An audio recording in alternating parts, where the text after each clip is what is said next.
All right, now that we've set the ground for this discussion, gentlemen, good morning and welcome to AM Live. Good morning. Glad to be here with you. I'll be sitting in for the next few weeks for Diban, and that's a good place to begin. And I was looking at all your reactions when those stories were playing. Suffice to say, Aaron Cheruiyot had the most amazing reaction. Let me begin with him. Aaron, this is just from the backyard of the Deputy President. It's unexpected to see leaders from that end going against the Deputy President.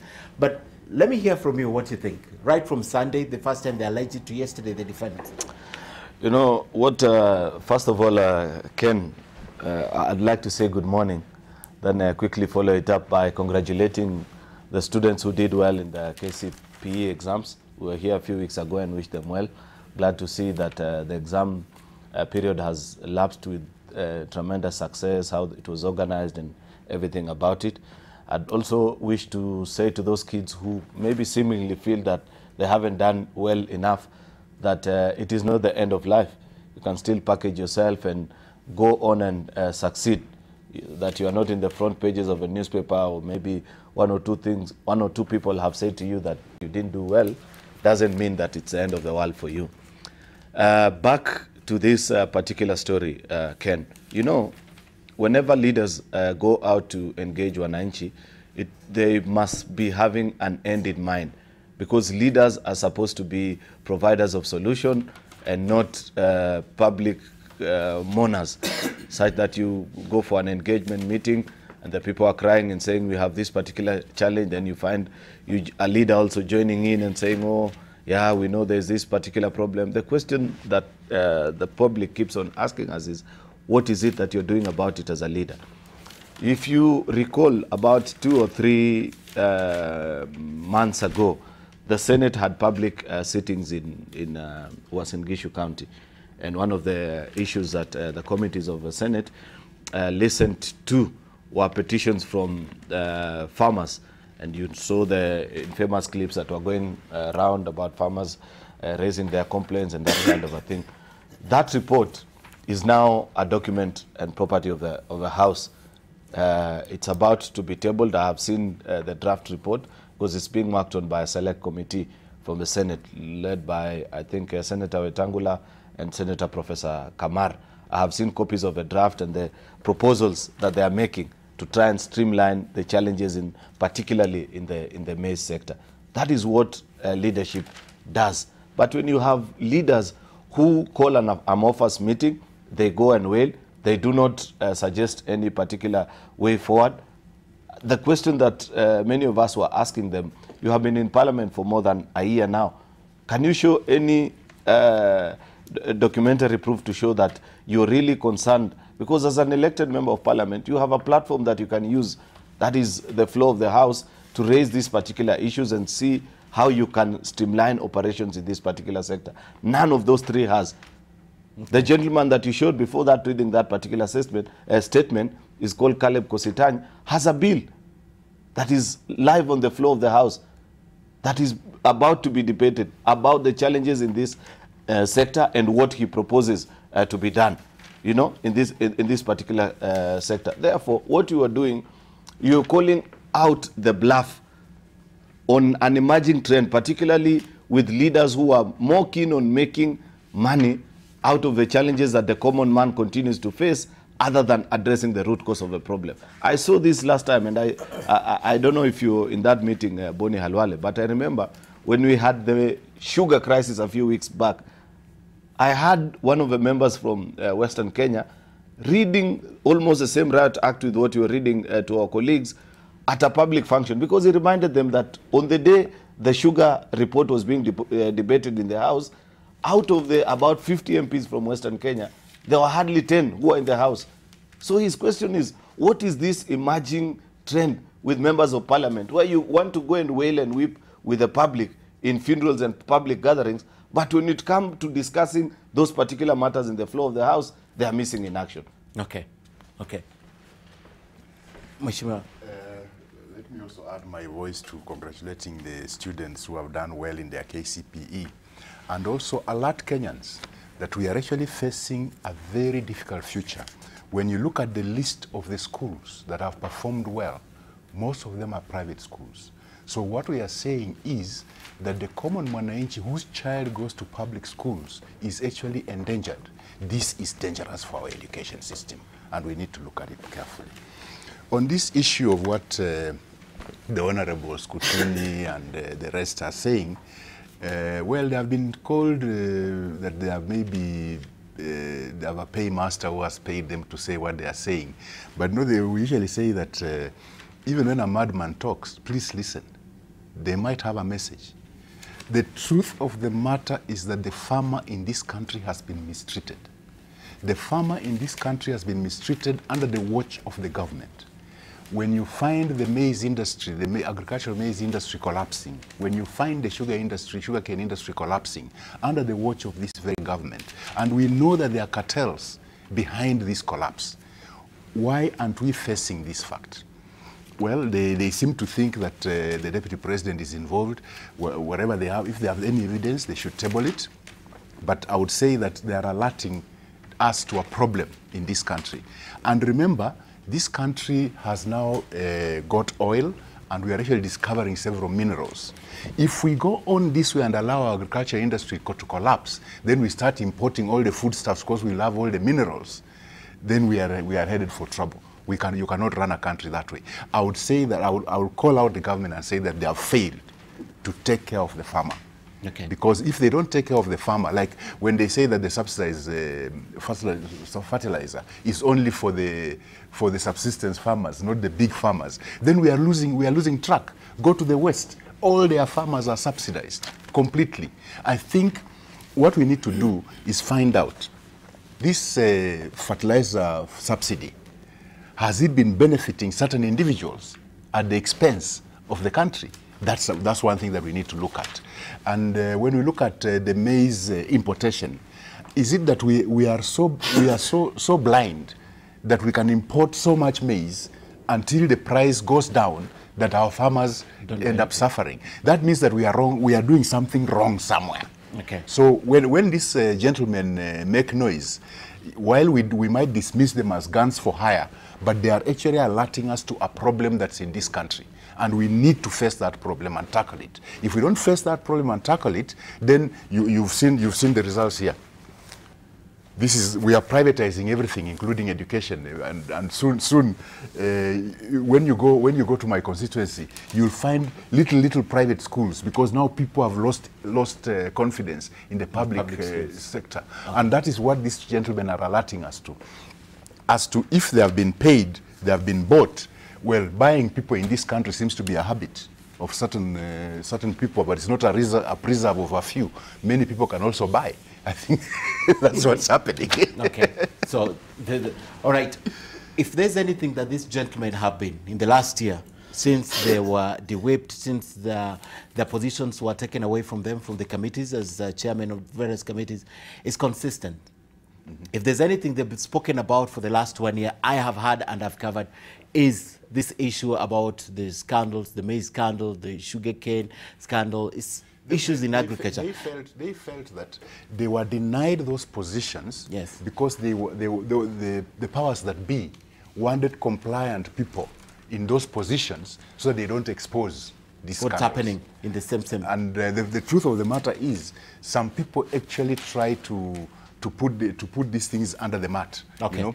They sort of sweep them under the mat, okay, so that it doesn't really get exposed on the floor of the House. Okay. And in case it does get to the floor of the House, you find various shenanigans like what happened with the sugar scandal. Report, yes. The first time and the second. Let me speak to Bonnie. The same thing. These gentlemen, they've been very consistent. They've been speaking about this. Does it make a difference right now that they've expressly mentioned the Deputy President? Yes, I agree with you that we've been following these members of Parliament right from the time they had problems of being de-whipped. But more importantly, this is a study, if we should so say, of how not to handle a scandal of this caliber. These are members of Parliament, especially Kutuni, enough experience. He knows that he has a wonderful opportunity to use the same facts he has told us from a public forum, present a motion on the floor of the House. he can even move a motion of impeachment in the Deputy President and using that opportunity advance his case so that he can carry the country along. But to do what they are doing, it simply means they do not have the facts. If they had the facts, the first thing to do is for them to get rid of the man they don't like.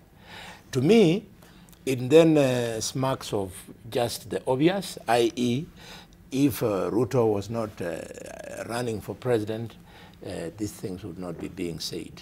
Okay. Finally, I want to say two things away from the maize.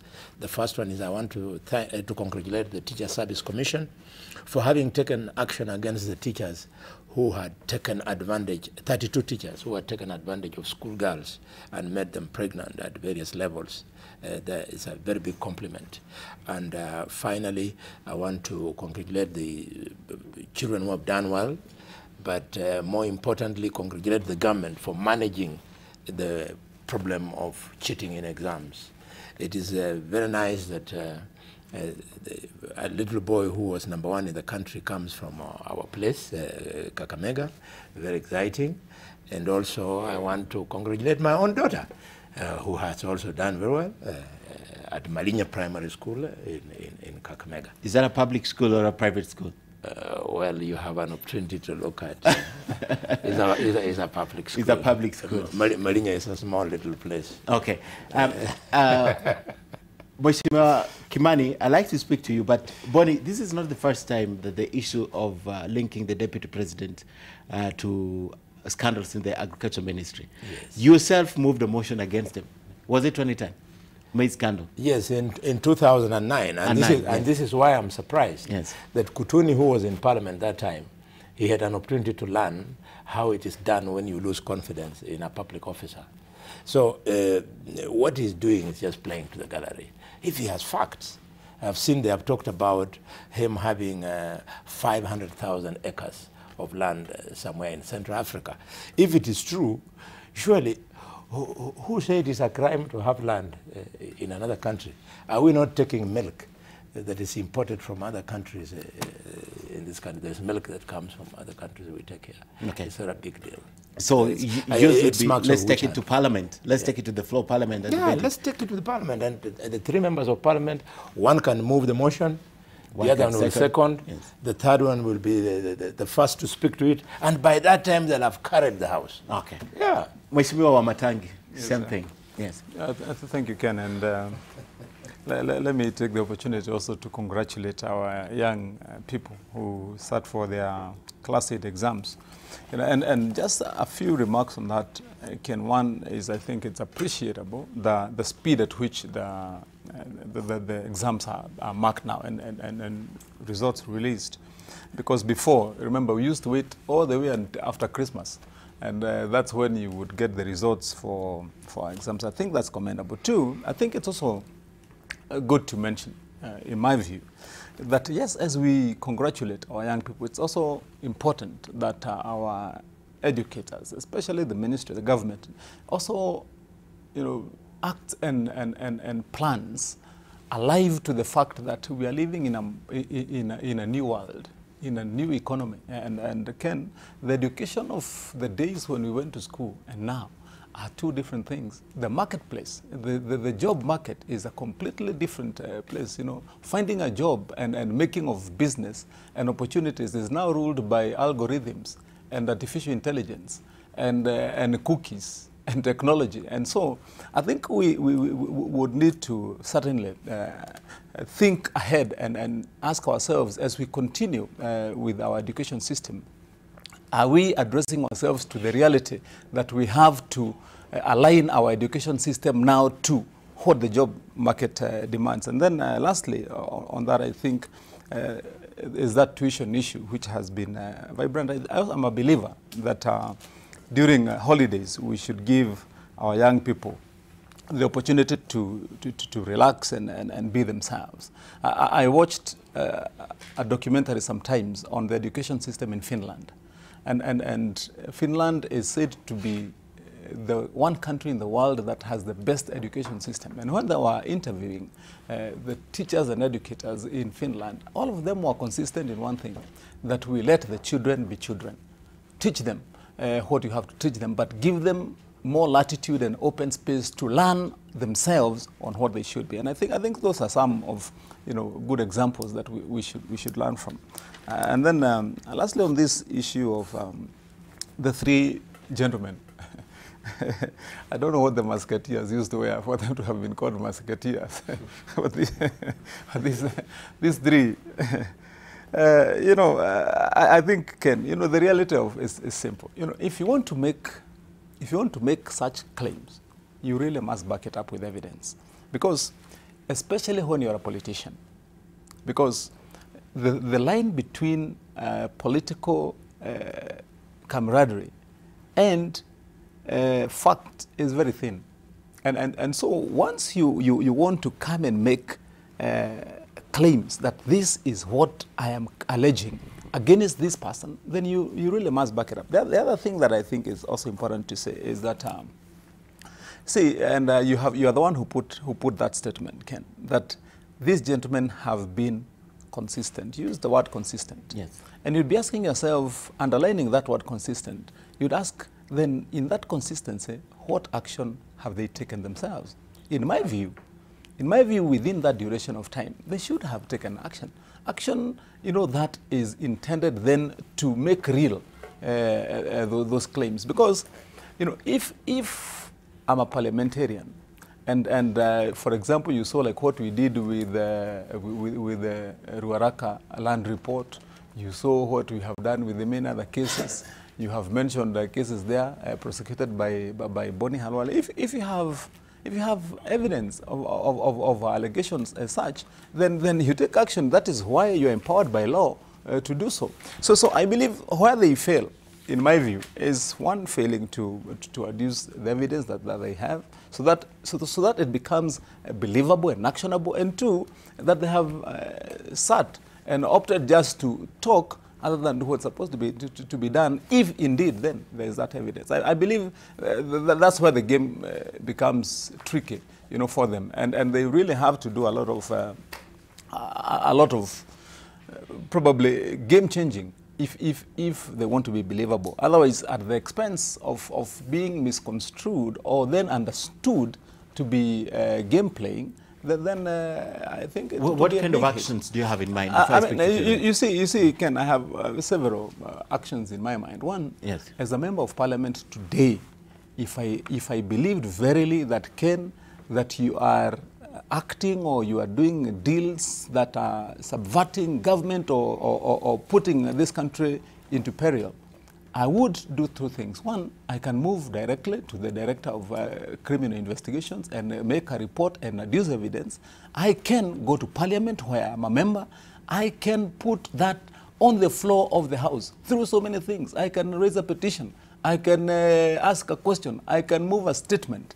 I can call for a probe from there. And then once that happens, then facts come out, because that then becomes a credible process upon which you can be able to bring me to book if indeed I'm guilty. What I'm saying is that we have to move away from that style of looking for journalists, calling for a platform or a press conference and making allegations if we know that we are not ready to act on those allegations ourselves. Okay. I think that's the divider. Okay.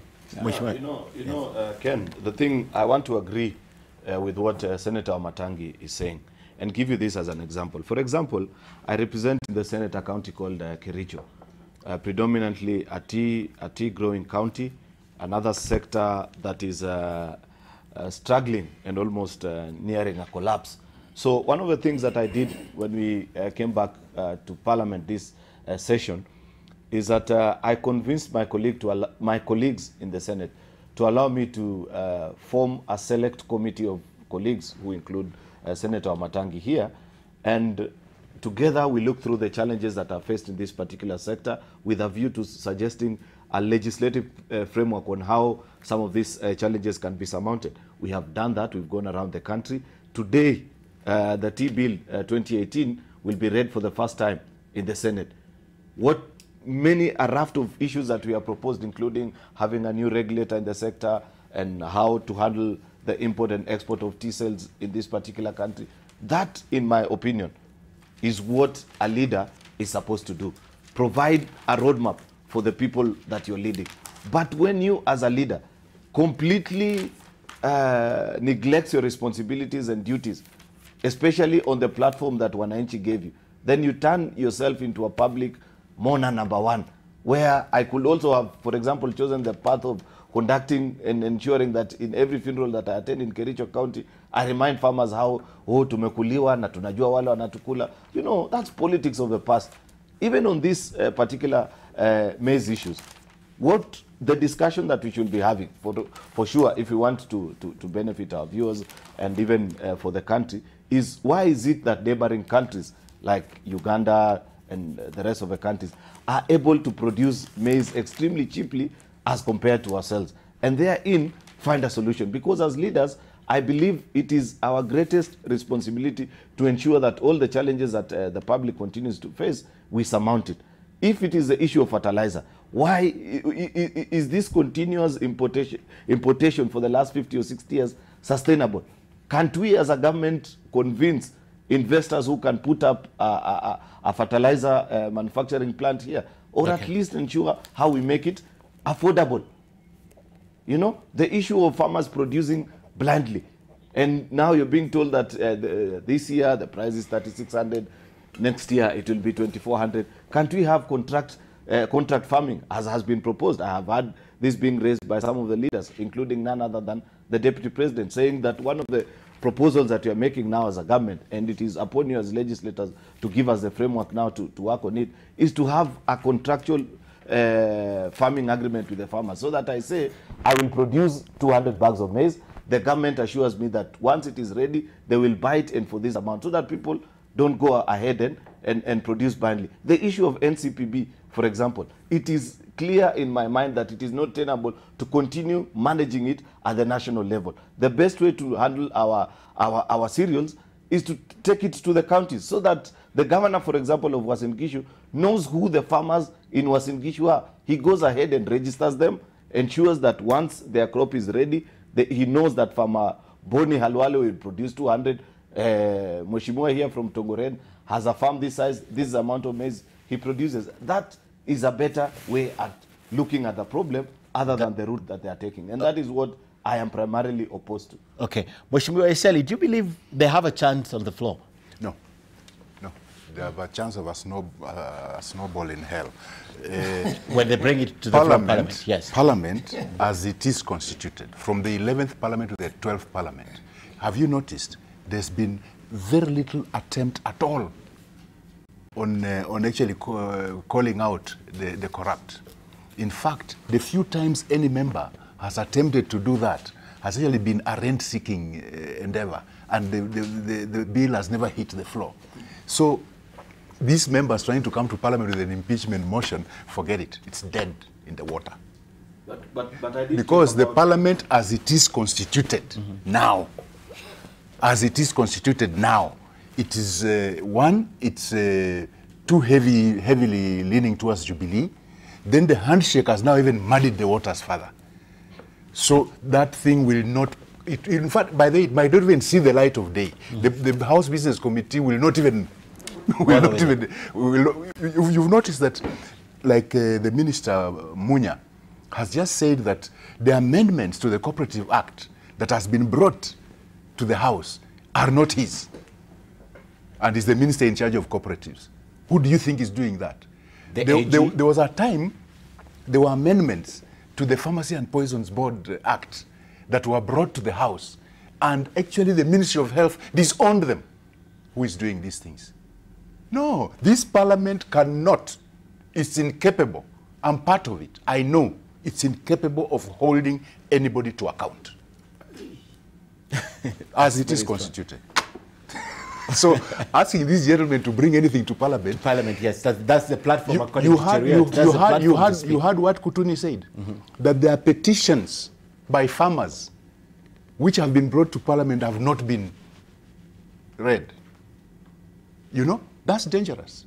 But we have a petition. That is dangerous. But we have a petition in Senate. No, that's Senate. I'm talking about National Assembly. That's Senate. I'm talking about National Assembly. You heard what Kutuni said. I don't think he's a madman to say that there's a petition of farmers which has not seen the light of day. I'm sure perhaps he was part of the helping those farmers craft that petition. So what they are telling you is, hey, Kenyans, we are stuck. We can't move. We can't, yes. And it's true. It is true. Yes. The National Assembly, as it is constituted right now, is completely incapable of holding anybody to account. Okay. But what If you notice, look at the 10th Parliament. Okay. How many But I remember ministers? 10th Parliament brought the motion against Waiguru, right? How many ministers? No, that was the 11th was Parliament. 11th. And it Okay, never saw the light yes, of day. 11th, It was never really debated in the House. It was never. If It you was debated remember, at press if you remember conferences. the Senator Linturi, Senator Linturi is one who brought it, and eventually he lost credibility by the way he handled it. So the thing is, the Parliament as it is now, if you remember in the 10th Parliament, it held so many ministers to account. Yes. This one, even the 11th one, has it done any such thing? Okay. You know very well something wrong has happened here. But you think twice before you try to bring anything. Because the way it is there, with the Jubilee heavy whatever presence, anything that appears to imply that whatever a minister of Jubilee has done anything wrong will be fought so hard, and most of the times they just sweep them under the carpet. Okay. That Parliament is incapable. I'm part of it, and I'm telling you. Okay. Can I hear from Bonnie, then I come to you? Just 10 seconds before Okay, you go, Bonnie. Okay. I just wanted to say there's a difference in what I'm saying with what Mheshimiwa Eseli is saying. Because my proposal is, what is it that you have tabled as a solution? He appears to be more keen on the politics part of it, trying to impeach people and lay blame on a particular person. That will still be going and marching around the wall of Jericho, expecting it to fall in this day and age. What I am proposing, and I think with good reason, I do not think, while Mheshimiwa Eseli appears to be passing a serious indictment on his colleagues in the National Assembly, it is not very clear in my mind that if you suggest a very clear roadmap to saving the challenges that are being faced by the agricultural sector wholesomely, be it for sugar, maize, or for anything, that anybody in their right mind will rise to oppose it. But when you're obsessed with personalities, trying to, they're bound to be interested, and it gets a bit murky. That's the difference. That's what I want to speak about next from the break. But let me hear from Bonnie, if it's personal or not. Bonnie. No, I am hoping that the Speaker of the National Assembly was listening to those remarks, but not Eseli, the remarks by Kutuni. Okay. If it is true that petitions are being killed in the National Assembly, Muturi must release a very immediate statement, because it's a matter of grave national concern. The process of a petition finding itself on the floor of the House rests 100% with the office of the Speaker. So, is Kutuni saying that the Speaker's office is not functional, or that the Speaker's office has been compromised? We need that Muturi comes out and explains, because we don't want our petitions to disappear. The process of navigating a petition rests not with members of Parliament, but with the office of the clerk, office of the Speaker. Okay, I'd like to take a break at this point. When we come back, what I want to talk about, because it's increasingly looking like this is going personal, and I'd like to know how to pick your minds on the fact that it looks a little personal, especially the fact that it's been consistent and it's been from 3 particular individuals. From the first time they raised the issue of being de-whipped, to the time they raised the sugarcane issue, to the time they raised the maize issue, until on Sunday. It looks increasingly personal. So that's what I want to talk about when we come back. And of course, AM Live continues right here. We still have a lot to discuss, including the church donation. It looks as though the Deputy President William Ruto is on the radar of these members of Parliament. And just over the weekend, we had Musalia Mudavadi talking about it. And he also purported to say that probably he should also give to the taxpayers, to the exchequer first, before donating these monies around the country. And he even cautioned the churches. We are going to play those sound bites when we come back. And lastly, we'll also speak about the Parliamentary Service Bill that is supposed to cost the taxpayers more. And for good measure, gentlemen, I think we should speak about a little bit about the gender bill, which is supposed to be debated today. And the president and all the other top leaders have put their weight behind it, and it's possible it's going to pass today. Right. We're coming back with my panel right after this short break. Stay with us.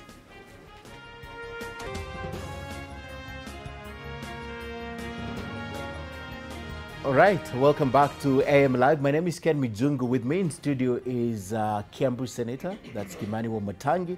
We have Kericho Senator Aaron Cheruyot. We have Tongeren Member of Parliament, Eseli Simiu, and former Kakamega Senator Boni Halwale sitting with me in studio. We're talking about a lot of things, but let's end the discussion on the maize scandal, the link to the Deputy President, with only one question.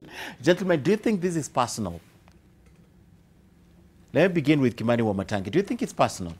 Well, Ken, I just wanted to say a few things, just maybe 2 lines, because I think we've discussed enough about this. First, yes, let's be clear that there is nothing wrong with either of the 3 gentlemen, either be it Tiren, be it Kiter, be it Kutunyi, or any other person. There is nothing wrong in them speaking or saying what they want to say. The only challenge or problem that there is speaking without backing it with facts. Because you see, remember when we had the many cases like Goldenberg, like Anglo-Leasing, like any other case you may want to talk about. But everything was backed with facts. I mean, Kamlesh Patni was coming to court with a truckload of documents. I mean, there were facts filed and papers. You know, I mean, people would have something to hold on to. And what I said earlier, borrowing from that line you've now taken of, is it personal? You would ask, is it personal? I mean, either way, if you look at it from the flip side, it might be personal. You know, the question you would be asking is, you know, are they personalizing it against, you know, the Deputy President? Because, like I've said, if today I want to raise an issue, and I hope those gentlemen listen to this show this morning, because they would be very ill-advised to think that myself or any of the gentlemen here, because I would guess what they're thinking, is saying that they can't speak out. But when you do so when you have prepared your facts, let it go all the way, so that in the process of what you say, there would be justice either way. Justice can only be found if I prosecute what I've claimed, bring the evidence, put it to the test and trial of its veracity, and say, this man is guilty. After you consider that, and I think that would be the bottom line. So in terms of personal, of course, there are also the other issues they've raised about, since their you know, apparent de-whipping in Parliament and so on. And of course, there were other facts and factors then that were prevalent in what happened to them. But I think on this one, because especially it touches on a very dear subject, as one of my colleagues here said, you know, the subject of the livelihood of our people.